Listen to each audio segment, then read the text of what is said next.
हर हर महादेव। राधे कृष्णा, जय श्री कृष्ण। दोस्तों, आप सभी भक्तों को चैत्र मास की कृष्ण पक्ष की पाप मोचनी एकादशी की हार्दिक शुभकामनाएं एवं बधाइयां।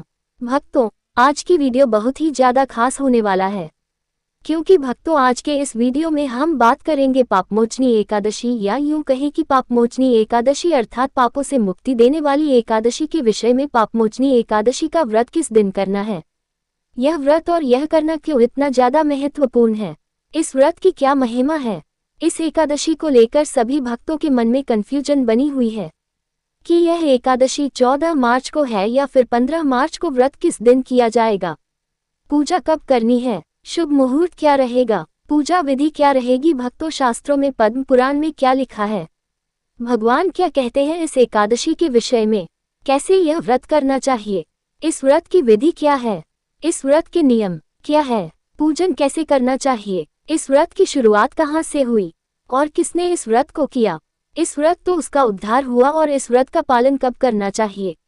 इस प्रकार से संपूर्ण जानकारी आज की हमारी वीडियो में आपको पूर्व से मिल जाएगी एकादशी के विषय में। और भक्तों, साथ ही आपको कुछ ऐसी विशेष गलतियों के बारे में भी बताया जाएगा जो कि भूलकर भी इस एकादशी के दिन नहीं करना है। और इसी के साथ हम ये भी जानेंगे कि एकादशी व्रत पारण में क्या खाना है, क्या नहीं खाना है। संपूर्ण जानकारी आपको प्रदान की जाएगी, इसलिए अब तो आप सभी से निवेदन है कि हमारी वीडियो को अंत तक देखें और बीच बीच में काट कर ना देखें, नहीं तो आपके संपूर्ण जानकारी नहीं मिल पाएगी। फिर आप कहेंगे कि हमें तो इसके बारे में कुछ पता ही नहीं था।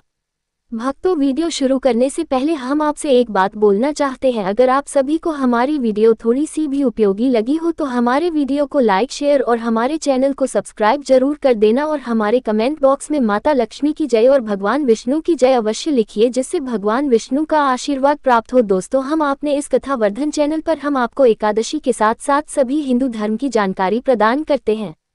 पंचांगों के आधार पर, ज्योतिषों के आधार पर कौन सी तिथि कब है, व्रत आदि कब करना है, क्या विधि है, क्या नियम है और क्या गलती नहीं करनी है। ये सब जानकारी के लिए कृपया चैनल को सब्सक्राइब जरूर कीजिए और बेल आइकन को प्रेस कीजिए। जब आप सब्सक्राइब का बटन दबाएंगे तो वहां एक घंटी का निशान जरूर दबाएं, ताकि हमारे आने वाली नई वीडियो के नोटिफिकेशन आपको आसानी से प्राप्त होते रहेंगे और आपको हर प्रकार की जानकारी हमारे चैनल से प्राप्त होती रहेगी। चलिए भक्तों, बिना देरी किए हुए वीडियो को आगे लेकर चलते हैं और बात करते हैं आने वाली एकादशी। भक्तों, वैसे तो हिंदू धर्म में प्रत्येक एकादशी महत्वपूर्ण है, परंतु आने वाली जो एकादशी है ये चैत्र मास कृष्ण पक्ष की एकादशी, इसे पाप मोचनी एकादशी कहा जाता है। जैसा कि नाम से ही ज्ञात होता है, यह एकादशी पापों से मुक्ति दिलाती है, सभी पापों का नाश करती है, पापों से आपकी रक्षा करती है, पाप के कारण जो आपके साथ अनुचित हो सकता है उससे आपको बचाती है, इसीलिए यह पाप मोचनी कही जाती है। भक्तों, इस एकादशी के विषय में बताते हुए भगवान श्री कृष्ण कहते हैं महाराज युधिष्ठिर से कि हे राजा, इसके विषय में चक्रवर्ती नरेश मानदाता के पूछने पर लोमस ने जो बताया था वो मैं तुम्हें सुनाता हूँ। भगवान श्री कृष्ण कहते हैं कि एक बार की बात है कि जो मानदाता है, जो उस समय पर चक्रवर्ती नरेश थे, पूरी पृथ्वी पर उनका राज्य था। उन्होंने जसरोम से पूछा कि भगवान, मैं लोगों के हित की इच्छा से ही सुनना चाहता हूँ कि चैत्र मास की कृष्ण पक्ष की एकादशी का नाम क्या है और उसकी विधि है, उस पर कर्ण व्रत करने से क्या फल प्राप्त होता है और कैसे करना चाहिए। जब मानदाता ने कहा तो लोमश कहने लगे कि नर पर श्रेष्ठ यह मनुष्य के पापों का नाश करने वाली है। इसकी महिमा को जानने के लिए मैं एक वृतांत सुनाता हूँ। वृतांत आता है कि पूर्व काल में एक स्थान था जिसका नाम था चित्ररथ। वह एक बड़ा सुंदर वन था, वहां पर गान करते थे, अप्सराएं नृत्य करती थी। एक बार की बात है कि एक अप्सरा थी मंजू घोषा, उसका नाम था। उसने रस्य मेधावी को तपस्या करते देखा। नौजवान रस्य थे और ये जो मेधावी हुए हैं, प्रिय दर्शकों, ये रसचवन के पुत्र हुए। रसचवन बड़े ही प्रख्यात रस हुए हैं हमारे, जिनका वर्णन अनेकों पुराणों में भरा हुआ है। तो मेधावी जो है तपस्या कर रहे थे। अब मंजू घोष ने सोचा कि अगर मैं इनके अधिक नजदीक चली जाऊंगी तो शायद क्या पता मुझे भस्म कर दे, तो वह दूर ही बैठ गई और दूर बैठकर ही वीणा बजाने लगी। बड़ा ही मधुर संगीत उसने वीणा पर उत्पन्न किया और वह मधुर आवाज में मधुर गीत गाने लगी। मुनि श्रेष्ठ मेधावी जो है घूमते हुए उस ओर आगे जहां पर वह ये वीणा बजा रही थी और गा रही थी, क्योंकि उसकी जो वीणा बजाने की शैली थी और जो गाना था वह बड़ा ही आकर्षक था, तो वैसे खींचे चले आ रहे थे एक प्रकार पर पूर्ण रूप से काम प्रभाव कर गया, अर्थात कामदेव का प्रभाव हुआ। जब उन्होंने मंजू घोष को देखा तो वह काम आसक्त हुए कि ऐसी अवस्था देखकर अप्सरा ने उनका आलिंगन किया और इस प्रकार वह मुनि उस अप्सरा में ऐसे डूबे कि मुनि उचित जो कार्य है उन सबको ही वह भूल गए और उन सब का लोप हो गया और वह उस अप्सरा के साथ रमन करने लगे और दिन ही नहीं वर्ष व्यतीत हो गए, उन्हें कोई सुधि नहीं आई। तब एक दिन उस अप्सरा ने कहा कि वश्यवर अब मुझे जाना चाहिए। तब वश्य ने कहा कि देवी जब तक सवेरे की संध्या न हो जाए तब तक मेरे पास ही ठहरो। ये सुनकर अप्सरा कहने लगी, विप्रवर अब तक ना जाने कितनी संध्या चली गई, मुझ पर कृपा करके बीते हुए समय का विचार तो चाहिए कि बसवर यह आप कह रहे हैं कि संध्या हो जाए, शाम की यह एक दिन नहीं, ना जाने कितनी संध्याएं ऐसी आए और चली गई, आप स्वयं एक बार गिनिए तो सही। तो अप्सरा की बात सुनकर मेधावी जो है वह आश्चर्यचकित हो उठे। उस समय उन्होंने बीते समय का हिसाब लगाया तो उन्हें हुआ कि उस अप्सरा के साथ रमन करते हुए उन्हें 57 वर्ष व्यतीत हो गए और जैसे ही उन्हें इसका एहसास हुआ 57 वर्ष व्यतीत हो गए, उन्हें क्रोध आया और बोले, दुष्ट तुम तो मेरी तपस्या का विनाश करने वाली हो, तुमने तो मेरी सारी तपस्या का विनाश ही कर दिया। मैंने इतने हजारों वर्षों में जो तप अर्जित किया था तुमने सब भ्रष्ट कर दिया। उन्होंने उस अप्सरा को श्राप दे दिया कि जाओ और जाकर पिशाचनीय हो जाओ। जब यश ने कह दिया हो जाओ तुरंत ही को प्राप्त हो गई। वह अभिलाप करने लगे यश के सामने, यशवर कृपया मुझे कोई उपाय बताएं, कृपया कोई मुझे उपाय बताएं। और यश तो ऐसे होते हैं कि अगर कोई उनके शरण में आए तो उसकी सदा सहायता करते हैं। शलोम ने कहा कि ठीक है, तुमने जो किया है वह अपनी जगह है, परंतु तुम क्योंकि मेरी शरण में आए हो तो मैं तुम्हें उपाय बताता हूँ कि योनि को जीते हुए जब तुम चैत्र मास के कृष्ण पक्ष की पाप मोचनी नामक एकादशी का व्रत करोगी और विधि विधान से पारण करोगी तो श्राप से मुक्त हो जाओगी। और जस वहां से तुरंत ही प्रस्थान कर गए और अपने पिता के आश्रम में पहुंचे। उनके पिता च्यवनबथे ने जैसे ही देखा बोले, बेटा ये तुमने किया, तुमने तो अपने सारे पुण्य का ही नाश कर लिया। किया तो वह मेधावी बोला पिताजी मैंने अप्सरा के साथ रमन करने का पातक किया है, अब मुझे कोई ऐसा प्रायश्चित बताए जिससे इसके पाप का नाश हो सके और मैं इस पाप से मुक्त हो सकूं। तब ऋषि च्यवन ने कृष्ण पक्ष में जो पापमोचनी एकादशी होती है उसका व्रत करने को कहा, जो है अपने पुत्र को दिया कि उससे सभी प्रकार के जो पाप है वह नष्ट हो जाते हैं। पिता का कथन सुनकर जस मेधावी ने इस व्रत को किया था, व्रत के करने से और पारण करने से उनका ये पाप नष्ट हो गया और पुनः उन्हें दिव्य देह प्राप्त हो गई। उसी प्रकार से उनके कहने पर जब अप्सरा ने इसका व्रत किया तो इस एकादशी के व्रत प्रभाव से उसे उस श्राप से मुक्ति मिली और वह दिव्य देह धारण करके स्वर्ग को चली गई। तो भगवान कृष्ण कहते हैं कि राजा युधिष्ठिर यह महत्व है, ये फल है इस एकादशी का, ये बड़े से बड़ा पापी भी मुक्ति प्राप्त कर लेता है, उद्धार को प्राप्त हो जाता है। अतः मनुष्य को इस एकादशी का व्रत अवश्य करना चाहिए। तो यह महिमा भगवान श्री कृष्ण ने इस एकादशी की बताई है। अब मैं बात करता हूँ इसके नियम क्या है और कैसे आपको यह एकादशी का व्रत करना चाहिए, विधि क्या है। प्रिय दर्शकों, एकादशी व्रत 3 दिवसीय अनुष्ठान होता है। इस एकादशी के जो नियम हैं वह व्रत के एक दिन पूर्व से आरंभ हो जाएंगे और पारण के साथ वह नियम समाप्त होंगे। व्रत के एक दिन पूर्व ही आप कुछ वस्तुओं का त्याग करना है, जैसे लहसुन, प्याज, चावल आदि का त्याग कर देना चाहिए। शहद का प्रयोग भी वर्जित कहा गया है। एकादशी में तीनों दिन, व्रत के एक दिन पहले, व्रत वाले दिन और व्रत के नेक्स्ट डे अगले दिन जब आप पारण करते हैं, शहद का प्रयोग नहीं किया जाता है। कुछ लोग मदिरापान करते हैं, मांसाहार भी करते हैं, परंतु वह एकादशी का व्रत भी करते हैं। तो ऐसे लोगों को अवश्य ही एक दिन पूर्व इन सभी का त्याग कर देना चाहिए। ऐसा नहीं कि आज तो खूब खाए पिए और कल आप व्रत करें। व्रत के एक दिन पूर्व मसूर की दाल नहीं खानी, चने का शाक नहीं खाना और एक वक्त ही आहार लेना चाहिए, ऐसा नियम कहते हैं। शास्त्र कहते हैं रात्रि को अन्न ग्रहण नहीं करना चाहिए, दोपहर के बाद अन्न ग्रहण नहीं करना चाहिए। इस प्रकार से एक दिन पूर्व का समय व्यतीत होगा। रात्रि दंत धारण करके सोइए, क्योंकि एकादशी के दिन आपको टूथपेस्ट या मंजन का प्रयोग नहीं करना चाहिए। आजकल जो भी टूथपेस्ट या मंजन आ रहे हैं उन सभी में या तो नमक होता है या तो केमिकल होते हैं और दोनों ही आपके व्रत को खंडित करते हैं। तो यदि आपके पास व्रत वाला मंजन हो तो आप वह प्रयोग कर सकते हैं, अन्यथा आपको कोई और मंजन पेस्ट नहीं करनी है। एकादशी व्रत वाले दिन आपको सूर्योदय से पहले उठना चाहिए। उठने के बाद स्नान आदि कीजिए। स्नान आदि करके स्वच्छ वस्त्र धारण कीजिए। स्वच्छ वस्त्र के एकादशी के व्रत का पूजन करेंगे। आज की पूजा से पहले संकल्प किया जाएगा और फिर कथा सुनी जाएगी। तो आइए अब हम जान लेते हैं कि क्या सामग्री है जिसकी आवश्यकता इस एकादशी पर होगी, आपको पूजा के लिए और कैसे आपको पूजन आदि के कार्य करने चाहिए। आपको बताऊंगा कि इस एकादशी में खाना क्या है, आहार क्या लेना है, कब खाना चाहिए। भक्तों, एकादशी वाले दिन स्नान आदि से निवृत्त जो भी आपका पूजा स्थल है वहां पर साफ सफाई आदि करके और एक चौकी स्थापित करेंगे। भगवान नारायण का कोई भी स्वरूप आपके पास हो तो उनकी कोई प्रतिमा हो तो प्रतिमा लीजिए, प्रतिमा नहीं तस्वीर है तो तस्वीर लीजिएगा। उनको स्थापित करने के लिए एक चौकी की आवश्यकता होगी। चौकी पर बिछाने के लिए लाल या पीला वस्त्र लीजिएगा।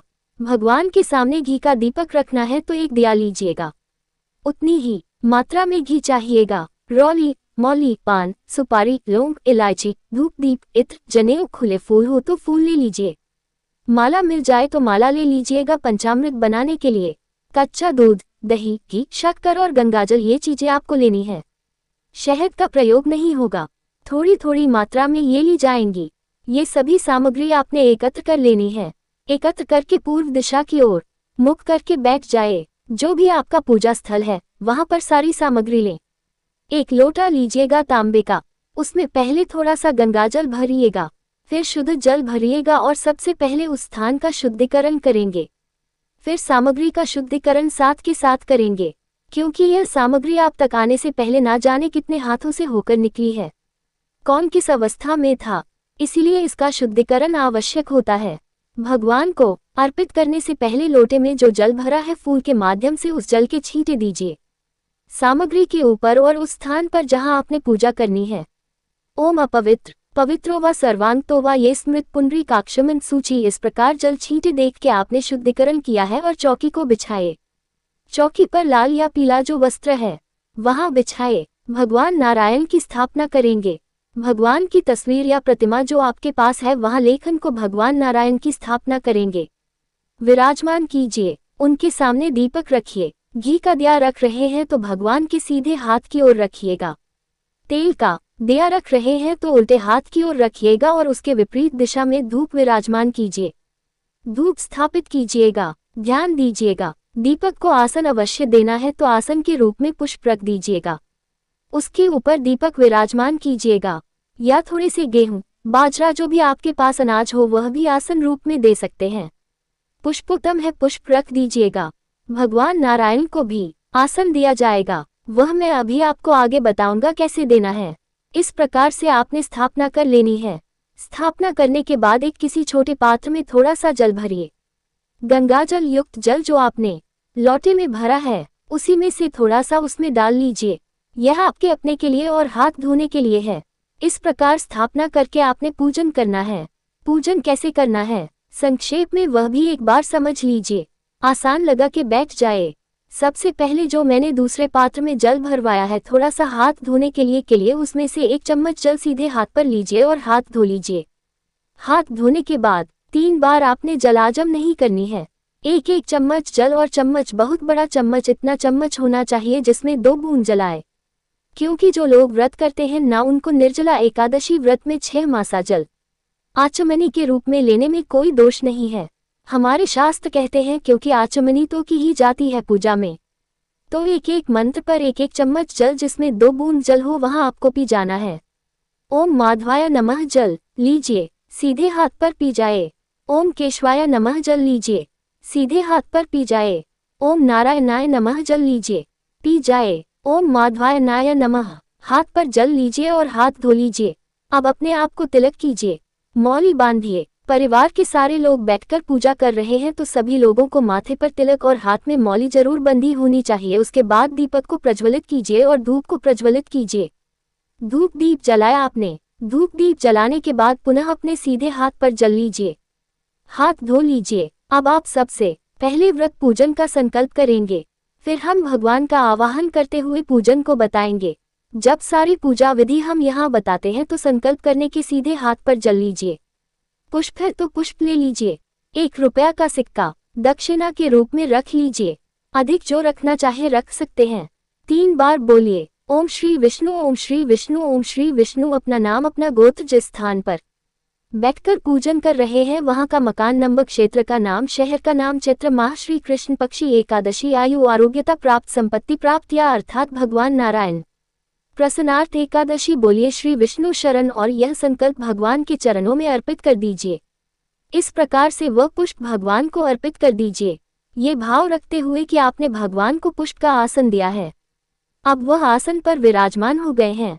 सबसे पहले स्नान कराएंगे, फिर पंचामृत से स्नान कराएंगे, पुनः शुद्ध तक स्नान कराएंगे। उसके बाद वस्त्र के रूप में मौली का टुकड़ा तोड़कर अर्पित कीजिएगा। इत्र लगाएगा, इत्र को फूल पर लगाकर अर्पित कर सकते हैं। तिलक लगाएगा, भगवान को तिलक लगाकर फूलों की माला पुष्प अर्पित कीजिएगा। भगवान को भोग में आप मिठाई अर्पित कर सकते हैं।